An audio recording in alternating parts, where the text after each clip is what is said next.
Ladies and gentlemen, welcome back to the analysis of YOLENO TV.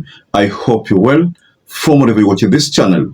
At the time I was doing this video, there was already communication that a team had been dispatched to go and receive RAILA Odinga's remains in India. That team, based on William Ruto's communication, is... Fellow citizens, it is with deep sorrow that I inform the nation of the passing on of the Right Honorable RAILA Amolo Odinga. That Mama Ida Odinga was supposed to be in that convoy, and I believe she is in that convoy. Now, one thing that you need to understand is that she will be meeting the doctor that was attending to RAILA Amolo Odinga. Now, there's a video that was shared, a statement that the doctor released. You see this doctor from Ayurveda. She's the one who tried to save RAILA Amolo Odinga, but after several attempts, she talked over some failures. And I wanted to listen to what she said here. In spite of our very sincere, very continued CPR and other measures, we couldn't make him survive. So we are very sorry to inform that he is no more with us, and our very sincere condolence and prayers for his family and for the Kenyan people. So in this analysis, ladies and gentlemen, I want us to focus on this development. First and foremost, I wanted to look at this video because this is a video that was shared, a video where RAILA Amolo Odinga was spotted probably doing some morning walk before he collapsed. So I want you to just watch this video.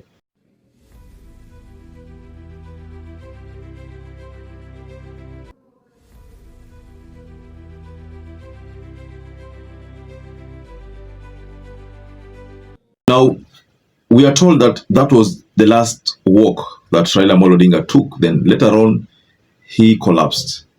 But we shared details about that in the first video we did on RAILA Amolo Odinga. Now, I have seen a reaction somewhere.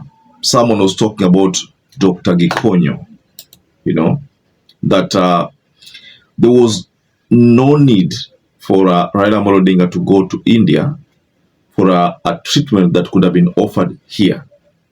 You know, well, I wouldn't want to say that that is actually the case, but that is what other people are saying. Because based on someone who reacted to the issue of CPR, someone by the name Maina said, CPR ni attempt to revive a heart after suffering cardiac arrest. Si hata angeenda Karen Hospital ya Dr. Dan Gikonyo, cardiologist. Is the Indian hospital under Catholic Church and the Sisters of Goa and Kerala in India? RIP mzee, makiwa kwa familia. Okay, that was just a brief statement reacting to why RAILA had to go all the way to India for something that could have been offered here by Dr. Dan Gikonyo, who is a cardiologist. So I'm not trying to say that RAILA did not find it necessary to be treated locally, that maybe he found it necessary to be treated in India. I'm not saying that there was a reason why he chose that. I don't know. I'm private to those.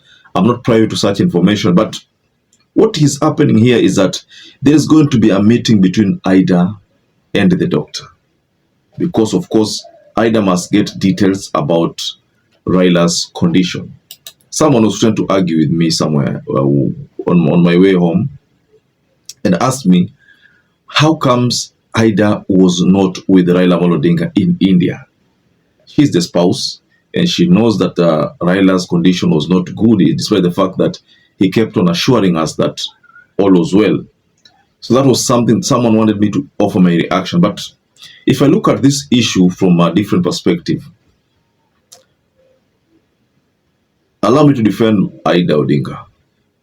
Mama Ida Odinga maybe hangeweza kustahimili ile condition ambayo RAILA alikuwa. Labda. Yani labda. The second thing, RAILA had a personal doctor. RAILA had a bodyguard, I think. He had a bodyguard there.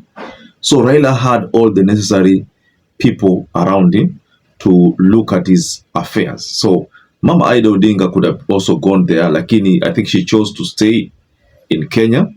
And because if she had flown with Raila Amolo Odinga already, despite the fact that people are talking about the health, lakini already hiyo ingekuwa indicator kwamba kuna danger.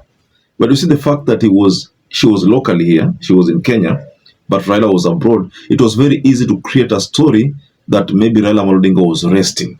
That is why even after we shared a video here about the condition, some people kept telling us that we were spreading propaganda, that it was just propaganda, that Raila Amolo Odinga maybe yuko hata Karen amejificha tu hapa na ngoja tu mambo yatulie, because you remember the issue of ODM at 20, the anniversary.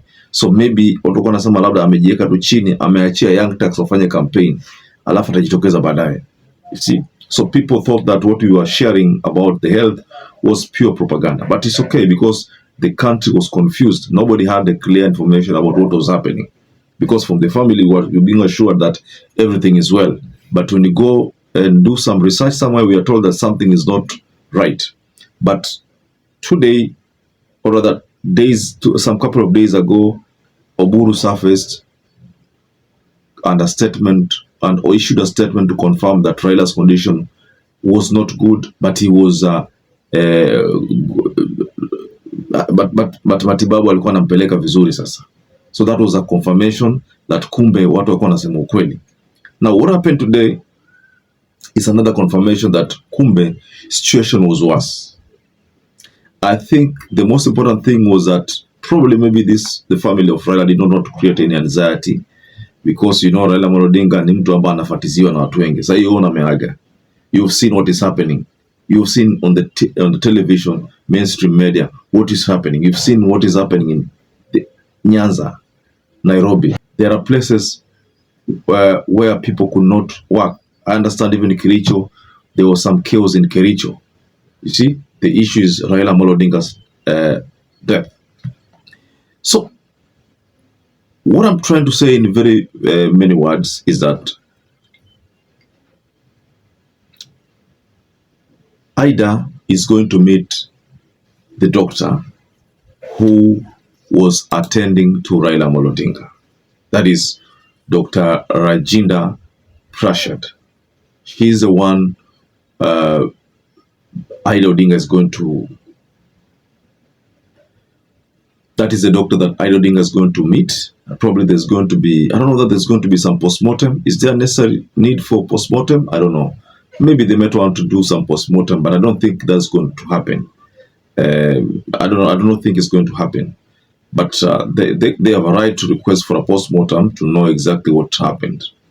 But let's just give it some time to one itafanyika. But I don't think they're going to do that after what happened. So, ladies and gentlemen, perhaps if you're watching this video and you've not subscribed, please take 1 second and subscribe, like this video. Until you catch up again, stay safe and stay blessed.